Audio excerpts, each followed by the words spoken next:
And it was a community effort, you're right, Ed. It was quite incredible what we saw, the mobilising of so many communities who don't do it for this sort of recognition. How many individuals are we talking about, though, who could receive the medal?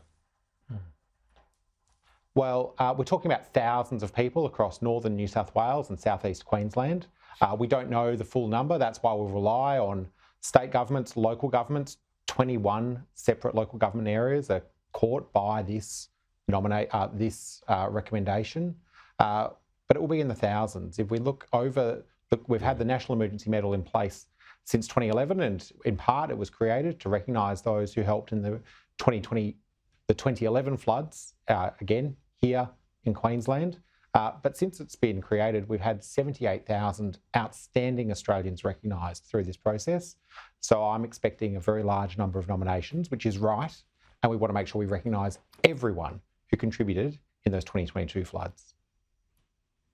We've had some developing news this hour. Peter Dutton confirming he won't take a 2030 target to the next election. That would be something he would finalise in government. What's your reaction to that news? Well, I think it just tells us that Peter Dutton has no credibility when it comes to climate policy, but also that they're just not doing the hard work that an opposition should do. If I think about what we did when we were in opposition, we outlined our target, we outlined our climate plans.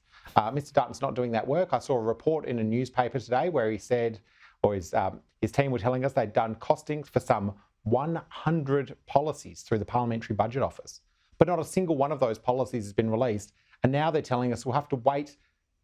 Trust us, wait till we're in government and we'll tell you the details. Now, Mr Dutton's got form on this. When he was Health Minister, he came into office without telling anyone the details of his cuts to Medicare or his proposed $7 Medicare GP tax. I don't think the Australian people trust Mr Dutton to just leave it till after the election. If you believe in transparency, you're up front with the Australian people, you put your plans forward.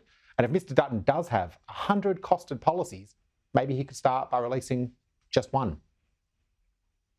Sophie Scomps says she's the member for Mackellar, a Teal independent. She says that she believes that the coalition's given up on the Teal seats. But Mr Dutton, with his language there and his message, was very strong in targeting Middle Australia. He says that he's not going to commit to some target that will crash the economy and that he's going to help protect families from the impact of rising cost of living and energy prices. Isn't that a message that will resonate with many Australians? Well, Mr Dutton knows that the jobs and economic opportunities for Australia's future sit along the path to net zero. That's huge opportunities in critical minerals. It's huge opportunities in Australia being a renewable energy superpower. And it's huge opportunities for the next generation of Australians.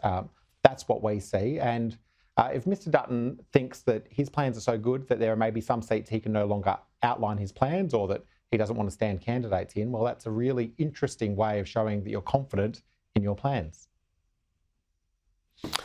Yeah, well, he didn't concede that. That was the claim made by the Teal independent. Do you think that assessment is right, that he's given up on those seats, like that one formerly held by your friend Jason Falinski?